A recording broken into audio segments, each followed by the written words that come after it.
రూపాయలు పోయింది. ఇట్లున్నాయి మా బతుకులు. దేనికి గిట్టుబాటు ధర లేదు. వరి చేయాలంటే పెట్టుబడి ఎక్కువ, సాధ్యం కాలేదు. ఈ మామిడి అని మామిడి కళ్ళబోయాలకు ఈసారి ఉరుపోసుకునే పరిస్థితి వచ్చింది. పిల్లలకు మన వాళ్ళకి ఫీజులు కట్టి ప్రసక్తి కూడా లేదు. రైతులు పిచ్చోళ్ళు చేయనారు, పిచ్చోళ్ళ కన్నా హీనంగా ఉన్నారు. పిచ్చోళ్ళకి అడుక్కుంటున్నారు కదా, ఆ బాధ మనకు వచ్చిందని చెప్పండి. కూలీలేమో సుమారుగా కూలీలు పిచ్చోళ్ళు అయిపోయినారు.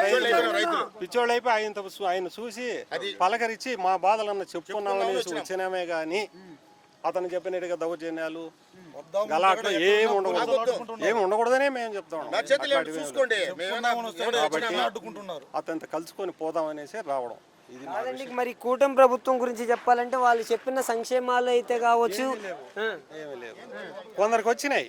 అమ్మఒడి అన్నారు, అన్నదాత సుఖీభావ అన్నాడు, డేట్లు మార్చుకుంటానే పోతా ఉన్నారు, పడింది ఏం లేదు. అమ్మఒడి అన్నారు 7,000, 9,000, 10,000, ఎవరికో పడేవాళ్ళకు 13,000 కూడా పడింది. లేదనడం లేదు. కొందరికైతే మాకు అందలేదు. సచివాలయంలో పోయి చూసుకోండి, ఆడపోయి మీ రికార్డు సరిగ్గా చేయండి అని ఇట్లా చెప్పుకుంటున్నారే కానీ మాకు ఏ ఆస్కారం దొరకలేదు. అంటే ఎలక్షన్ ముందు ఇచ్చిన హామీలు ఏ హామీ నిలబెట్టలేదంటారా? ఏదో 1, 2 గ్యాస్ అన్నారు, అది మాకు కూడా అందుబాటులో ఇంకా లేదు. ఇంటర్ పిల్లోళ్ళకు ఏది అందుబాటులో లేదు. 10th వాళ్ళకి ఏదో పడినాయని అంటూ ఉన్నారు, మేము దాన్ని గమనించలేదు. నిరుద్యోగ వృత్తి 3,000 అని చెప్పారు, ఇంకా వాటి ప్రస్తావన ఏమైనా వస్తుందా? ఏమీ లేదు, అస్సలే లేదు. 18 సంవత్సరాలు నిండితే చాలు ప్రతి మహిళకి 1,500 రూపాయలు అన్నారు. అస్సలే లేదు, అస్సలే లేదండి. ఉచిత బస్సు సంగతి ఏమైంది? అది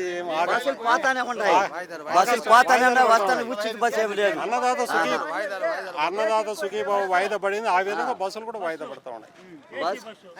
గతంలో పరిపాలించిన జగన్మోహన్ రెడ్డి గారు పరిపాలించిన 5 సంవత్సరాల పరిపాలన తీరుకి దివ్యంగా ఉండింది, బ్రహ్మాండంగా ఉండింది. కోరినట్టు ప్రతి నెలకు పేపర్ చూస్తే ఏ స్టేట్మెంట్లోనూ ఏదో డబ్బులు అంటే డబ్బులు కాదు. లేడీస్ వచ్చినాక పేదోడు మహారాజు 20 ఎకరాల నేల ఉండే ఓడి పేదోడు అదే మాకు వాళ్ళతో ఉన్నాడు.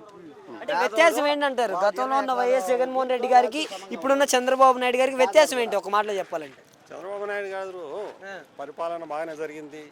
ఏ పంట చేసినా దాని కొనుగోలు దాని తగిన రేట్లు ఉన్నాయి. ఇప్పుడు ఇది జగన్మోహన్ రెడ్డి గారు ఉన్నప్పుడు ఉండింది. ఇప్పుడు ఏది అందుబాటులో లేదు. కొంచెం రైతనే ఆయన హీనంగానే ఉన్నారు. ఈసారి కనీసం అంటే ఈ మామిడికాయలు అమ్మి రేపు 10వ తేదీ డోకరా కట్టే పరిస్థితి లేదు. డోకరా కూడా కట్టుకోకుండా పూసింది. ఏమంటే ప్రతి రైతు మామిడి చెట్టే. చిత్తూరు జిల్లా